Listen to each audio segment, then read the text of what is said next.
अगर आपका भी सपना डॉक्टर, इंजीनियर, टीचर, वकील बनना है, तो चलिए जानते हैं कैसे बनेंगे। तो सबसे पहले जानेंगे डॉक्टर बनने के लिए क्या क्वालिफ़िकेशन होनी चाहिए। तो डॉक्टर बनने के लिए सबसे पहले आपको 10th पास करना होगा। 10th के बाद आपको 11th-12th साइंस स्ट्रीम से करना होगा और उसमें आपके सब्जेक्ट्स फिजिक्स, केमिस्ट्री और बायोलॉजी होनी चाहिए। 10th पास करने के बाद आपको एक एंट्रेंस एग्ज़ाम देनी होगी जिसका नाम है NEET, NEET। NEET entrance exam देने के बाद आपका कट ऑफ लगेगा और परसेंटाइल बेस पे आपको गवर्नमेंट मेडिकल कॉलेजेस के लिए अप्लाई करना है। आपके परसेंटाइल बेस पे आपको गवर्नमेंट मेडिकल कॉलेजेस मिलेंगे, जैसे कि एम्स, यह एक फेमस MBBS कोर्स के लिए कॉलेजेस है। इसके कट ऑफ बहुत ही हाई जाते हैं। यह कोर्स 5.5 साल का होता है और यह 5 साल का कोर्स कंप्लीट करने के बाद आप एक डॉक्टर बन जाते हो और डॉक्टर बनने के बाद आपको UPSC CMS एग्ज़ाम देकर आप सरकारी डॉक्टर बन सकते हो। साथ ही अलग-अलग डिपार्टमेंट में अप्लाई करके आप गवर्नमेंट मेडिकल डॉक्टर बन सकते हो। अब देखते हैं इंजीनियर बनने के लिए क्या क्वालिफ़िकेशन होनी चाहिए और कौन-कौन सी एंट्रेंस। 10th पास करना होगा। 10th के बाद आपको 11th-12th साइंस स्ट्रीम से करना होगा। उसमें आपके सब्जेक्ट फिजिक्स, केमिस्ट्री और मैथमेटिक्स होने चाहिए। उसके बाद आपको 12th पास करने के बाद एक एंट्रेंस एग्ज़ाम देनी होगी जिसका नाम है JEE मेन और JEE एडवांस, या फिर आप स्टेट लेवल की एग्ज़ाम दे सकते हो, जैसे कि महाराष्ट्र में MST CET है। JEE के मेरे परसेंटाइल बेस पे आपको गवर्नमेंट इंजीनियरिंग कॉलेजेस के लिए अप्लाई करना है। तो उसके बाद आपके परसेंटाइल बेस पे आप गवर्नमेंट इंजीनियरिंग कॉलेज में आपका सिलेक्शन हो जाएगा। यह कोर्स 4 साल का होता है। BE या फिर BTech इस कोर्स का नाम है। आप मनपसंद कोर्सेज के लिए आप अप्लाई करोगे। 4 साल का यह कोर्स कंप्लीट करने के बाद आप एक इंजीनियर बन जाते हो। इसके बाद आप गवर्नमेंट की, सेंट्रल गवर्नमेंट और स्टेट गवर्नमेंट के अलग-अलग वैकेंसी निकलती है, वहाँ अप्लाई करने के बाद आप सरकारी इंजीनियर बन जाओगे। अभी देखते हैं टीचर यानी कि एक शिक्षक बनने के लिए क्या-क्या क्वालिफ़िकेशन होनी चाहिए। तो टीचर बनने के लिए आपको 10th पास करना होगा। 10th के बाद 11th-12th आप किसी भी स्ट्रीम से कर सकते हो, आर्ट, साइंस, कॉमर्स। उसके बाद आपको प्राइमरी टीचर अगर बनना है तो 12th के बाद डायरेक्ट DED 2 साल का होता है। उसके बाद आपको TET एग्ज़ाम देनी होगी। उसके बाद गवर्नमेंट की वैकेंसी निकलेंगी, उसमें आपको अप्लाई करना है।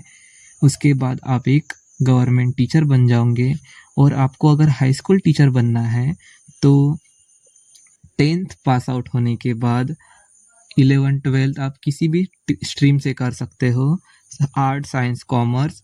उसके बाद आप डायरेक्ट अगर कोर्स करते हो BEd का तो यह कोर्स 4 साल का होगा और आप ग्रेजुएशन के बाद अगर करते हो BEd तो यह 2 साल का होगा।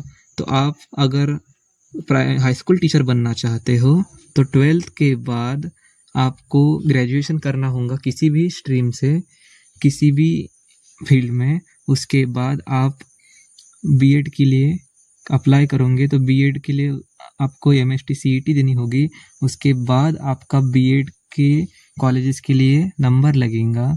उसके बाद 2 ईयर का BEd कोर्स करने के बाद आपको TET एग्ज़ाम देनी होगी। एक सेंट्रल गवर्नमेंट की होती है, दूसरी स्टेट गवर्नमेंट की होती है।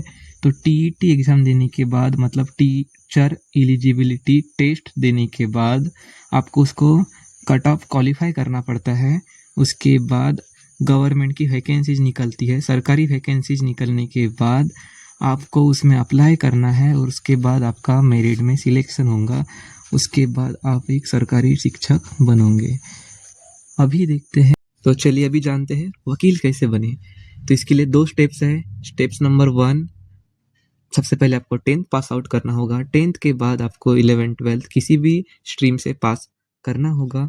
उसके बाद आपको एक एंट्रेंस एग्ज़ाम देनी होगी, क्लैट एंट्रेंस एग्ज़ाम देने के बाद या फिर स्टेट गवर्नमेंट की जैसे कि महाराष्ट्र में MST-CET एग्ज़ाम होती है, एंट्रेंस एग्ज़ाम। इसे देने के बाद आप LLB कोर्स के लिए कॉलेजेस में अप्लाई करोगे। आपके मेरिट के बेस पे आपको कॉलेजेस मिलेंगी। यह कोर्स आपको 5 साल का पड़ेगा। उसके बाद यह कोर्स कंप्लीट करने के बाद आपको AIB एग्ज़ाम ये एग्ज़ाम देनी होगी। यह एग्ज़ाम क्वालिफ़ाई करने के बाद आप किसी भी गवर्नमेंट वैकेंसीज़ के लिए सरकारी वकील बनने के लिए अप्लाई कर सकते हो और वह गवर्नमेंट एग्ज़ाम्स क्रैक करने के बाद आप एक सरकारी वकील, एक एडवोकेट बन जाओगे। अभी दूसरा तरीका देखते हैं। दूसरा तरीका आपको 10th पास करना होगा, उसके बाद 12th पास करना होगा, उसके बाद किसी भी स्ट्रीम से आपको ग्रेजुएशन करना होगा। उसके बाद आपको एक एंट्रेंस एग्ज़ाम देनी होगी, सेंट्रल गवर्नमेंट या फिर स्टेट गवर्नमेंट। तो एक क्लैट एग्ज़ाम या फिर MST-CET, जो कि महाराष्ट्र में MST-CET स्टेट गवर्नमेंट एग्ज़ाम है। तो यह देने के बाद आपके मेरिट बेस पे आपको LLB कोर्स के कॉलेजेस लिए में अप्लाई करना होगा। मेरिट बेस पे आपको कॉलेज मिलेंगी और उसके बाद आपको यह LLB कोर्स 3 साल का होगा।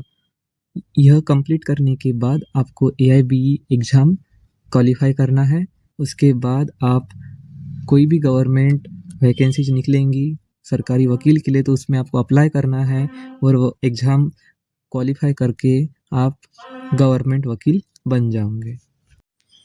इस तरह से हमने देखे डॉक्टर, इंजीनियर, टीचर, वकील कैसे बनते हैं।